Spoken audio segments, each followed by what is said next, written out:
My parents sued me over my $2 million beach villa, claiming it should go to my sister instead.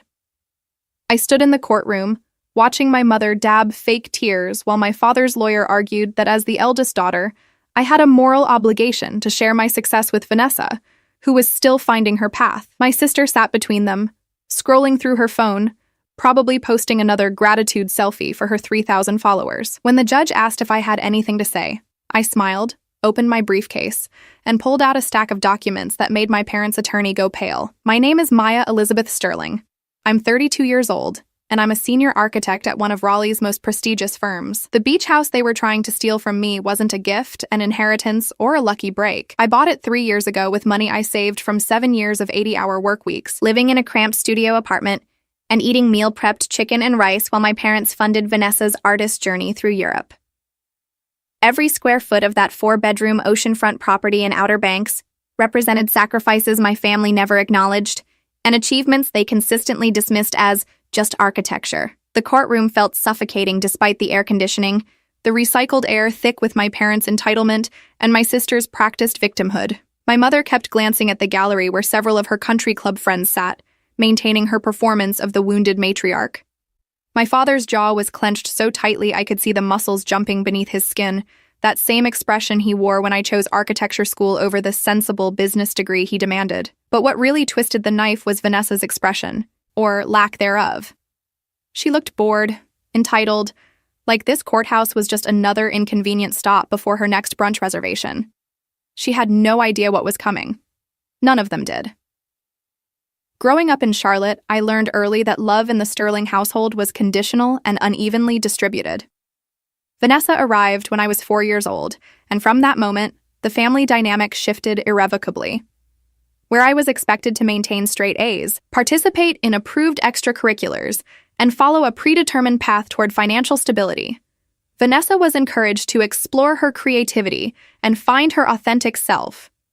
My parents attended every single one of her middle school art shows, even when she literally glued macaroni to construction paper and called it avant-garde.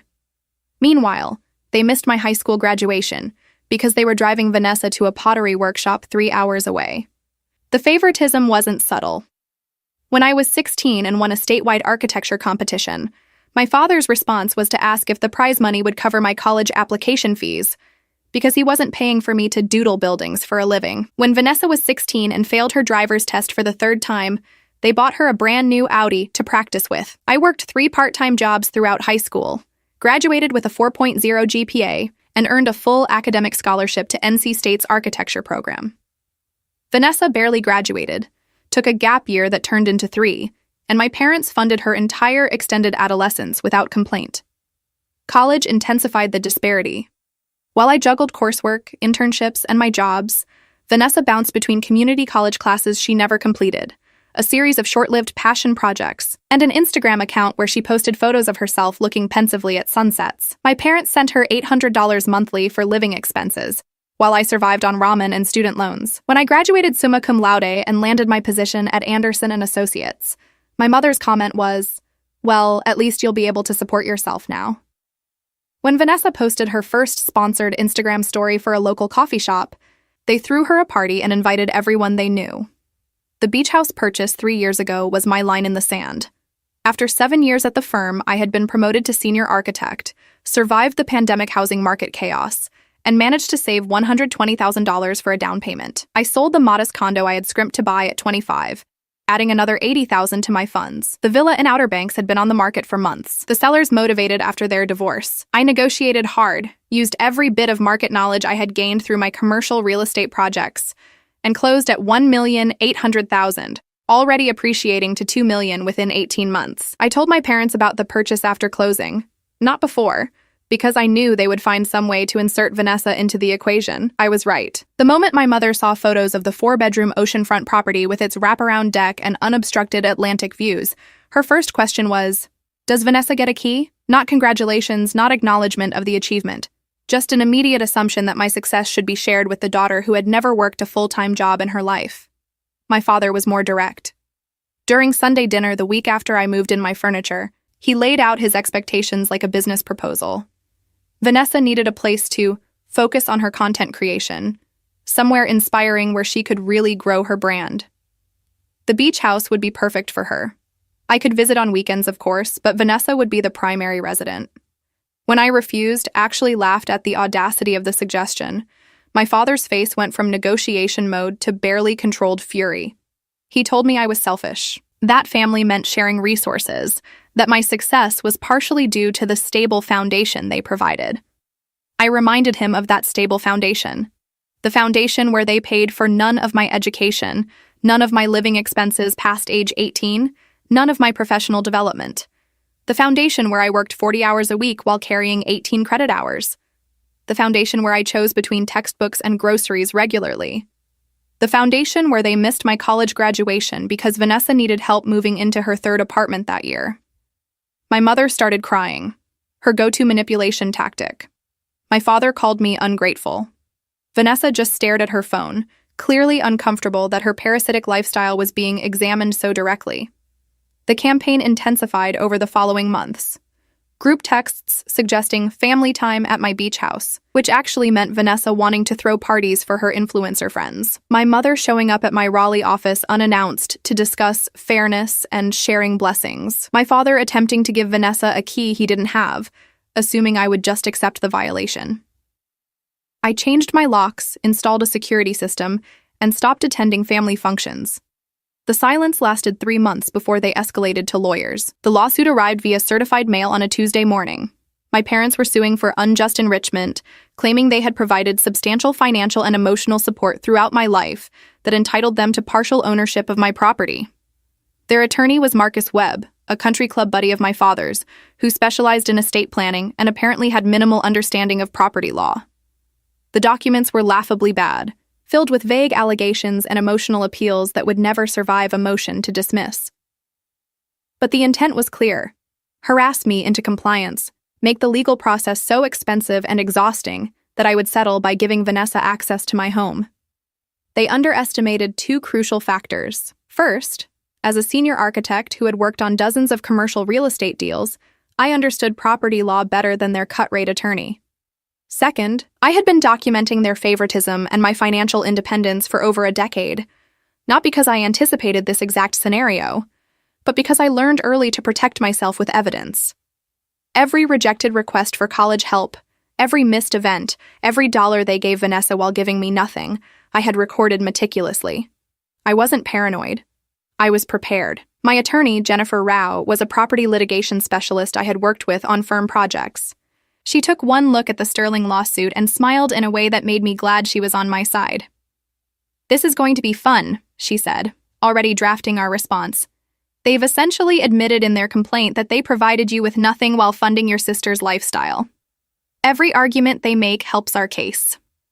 We filed a motion to dismiss with prejudice and a counterclaim for legal fees, harassment, and attempted fraud. The discovery process was brutal for my parents.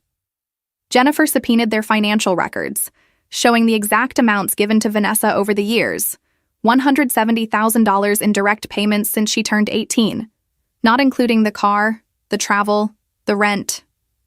We subpoenaed my student loan records, my bank statements showing 0 parental deposits, my scholarship letters. We compiled email chains where they praised Vanessa's authenticity while criticizing my corporate sellout career. We gathered statements from extended family members who confirmed the disparate treatment. Every piece of evidence painted the same picture. I earned everything myself. They gave me nothing, and now they wanted to steal my success. Vanessa's Instagram became unexpected ammunition. Jennifer went through 5 years of posts, finding dozens where my sister complained about not getting what she deserved, implied that life was unfair, and suggested that others owed her success. One particularly damning post from 8 months ago showed Vanessa in front of my beach house during a visit captioned, "Some people get everything handed to them while the rest of us struggle."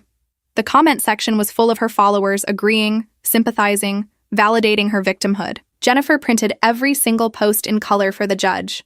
The mediation attempt was predictably useless. My parents arrived with Marcus Webb, who looked like he had aged 10 years in the 3 months since filing. Jennifer laid out our evidence, our counterclaims, and the very real possibility that the judge would rule their lawsuit frivolous and award us substantial penalties. My father called the evidence taken out of context. My mother cried that I was destroying the family over a house. Vanessa finally looked up from her phone to call me actually insane for keeping such detailed records. I smiled, said nothing, and walked out of the mediation room. We were going to trial. The trial date arrived on a humid June morning, Outer Banks peak season, which meant my beach house was currently worth even more than the $2 million they were fighting over. I drove from Raleigh feeling strangely calm, the kind of calm that comes from knowing you hold every winning card. Jennifer met me outside the courthouse, her expression confident. "They're going to try to make this emotional," she warned. "Your mother will cry. Your father will play the disappointed parent. Vanessa will probably say you traumatized her. Ignore all of it. The law is clear. The evidence is overwhelming. Just answer questions honestly and let me handle the rest." Inside, the courtroom was smaller than I expected, wood-paneled and formal. My parents sat at the plaintiff's table, both dressed conservatively, playing the role of concerned parents. Vanessa wore what she probably thought was court-appropriate, a dress that would have been fine if she wasn't also wearing her usual Instagram makeup and taking selfies while the bailiff wasn't looking. Marcus Webb shuffled papers nervously, clearly aware his case was doomed but contractually obligated to see it through. The judge, Honorable Sandra Martinez, was in her late 50s with a reputation for no-nonsense rulings and little patience for frivolous litigation. She read through the case summary with an expression that suggested she already knew this was a waste of her time, but was required to hear it anyway. When Marcus Webb stood to make his opening statement, she cut him off after 3 sentences. "Counselor, does your client have any documentation showing financial contribution to the property in question?" Webb stammered something about moral obligations and family duty. Judge Martinez's expression made clear what she thought of those arguments. Jennifer's opening was precise and devastating. She laid out my complete financial independence, the documented favoritism, the baseless nature of the lawsuit, and our counterclaims. She referenced the evidence methodically, each piece building an unassailable case. My parents' attorney had brought emotion. Jennifer brought receipts. The difference was stark and immediate. I could see several people in the gallery, mostly my mother's friends, shifting uncomfortably as they realized this wasn't the story they had been told. When Marcus Webb called my father to testify, the performance began. Robert Sterling, respected business executive, devoted father, wounded by his daughter's cruelty. He described providing me with a loving home, excellent education opportunities, and guidance throughout my formative years. He conveniently omitted that the loving home came with constant criticism, the education opportunities were funded entirely by my scholarships, and the guidance was mostly pressure to abandon my dreams for his approved career path. When Jennifer cross-examined him, she let him dig his own grave. "Mr. Sterling, did you contribute financially to your daughter Maya's college education?" "We provided a stable home environment that allowed her to focus on her studies." "That's not what I asked. Did you provide any monetary contribution to her tuition, housing, or expenses?" A pause. "We felt it was important for Maya to learn financial responsibility." "So that's a no?" "We had other obligations, such as funding your younger daughter Vanessa's lifestyle." "Vanessa had different needs." Jennifer pulled out the bank records. "According to these documents, you provided Vanessa with over $170,000 between her 18th and 28th birthdays. How much did you provide Maya during the same period?" My father's jaw clenched. "Maya had scholarships. She didn't need our help." "Or you chose not to help her while extensively funding her sister. That's a mischaracterization, is it?" Let's look at specific examples. Jennifer spent 20 minutes methodically destroying my father's credibility. Every claim of parental support was contradicted by evidence. Every suggestion of equal treatment was exposed by bank statements. Every attempt to paint me as ungrateful was countered by examples of their preferential treatment of Vanessa. By the time Jennifer finished, my father looked smaller, his executive confidence replaced by exposed hypocrisy. My mother's testimony was predictably emotional. Patricia Sterling, former professor, loving mother, heartbroken by her daughter's selfishness. She cried about family bonds, shared success, and the pain of being cut off from my life. She described Vanessa as sensitive and artistic, needing more support than her naturally driven older sister. She painted a picture of 2 daughters, one blessed with talent and ambition, the other struggling to find her way, and implied that my success created an obligation to help the less fortunate sibling. Jennifer let her finish before beginning cross-examination. "Mrs. Sterling, you testified that Maya was naturally driven and talented. Did you celebrate those qualities?" "Of course. We were always proud of her." "Did you attend her high school graduation?" A hesitation. We had a conflict that day." "What conflict?" "Vanessa had a pottery workshop." "A pottery workshop was more important than your daughter's high school graduation?" It wasn't about importance. It was about supporting both girls. Did Maya ever express how she felt about you missing her graduation? She understood. Maya always understood. Did she have a choice? Jennifer produced emails, texts, and recorded conversations where my mother prioritized Vanessa repeatedly, consistently, without apparent awareness of the impact. She showed attendance records for school events. 100% for Vanessa. Less than 30% for me. She demonstrated financial support patterns. Lavish for one daughter, non-existent for the other. She revealed the architecture of favoritism so clearly that even my mother's friends in the gallery looked uncomfortable. Vanessa's testimony was the most painful, not because she was effective, but because her entitlement was so pure and unexamined. She genuinely believed she deserved access to my property because life had been harder for her. She described growing up in my shadow, feeling pressure to match my achievements, struggling with expectations she couldn't meet. She conveniently ignored that those expectations were self-imposed, that our parents had never demanded anything from her, that her struggles stemmed from refusing to work consistently at anything. When Jennifer asked her about employment history, Vanessa described herself as a content creator and lifestyle brand. When Jennifer asked about income, Vanessa admitted averaging less than $2,000 monthly, mostly from our parents. When Jennifer asked why she felt entitled to my property, Vanessa said, "Because family should share, and Maya has always had everything easy." The statement was so delusional that several people in the gallery audibly scoffed. My testimony was straightforward. Jennifer asked about my education, my career, my purchase of the beach house. I answered factually, without emotion, letting the evidence speak. Marcus Webb's cross-examination was weak, mostly attempts to make me admit I harbored resentment toward my family. I didn't deny it. I resent being treated as less valuable than my sister for my entire life, I said clearly. I resent working for everything while she was given everything. I resent that instead of celebrating my success, my parents decided to try to steal it.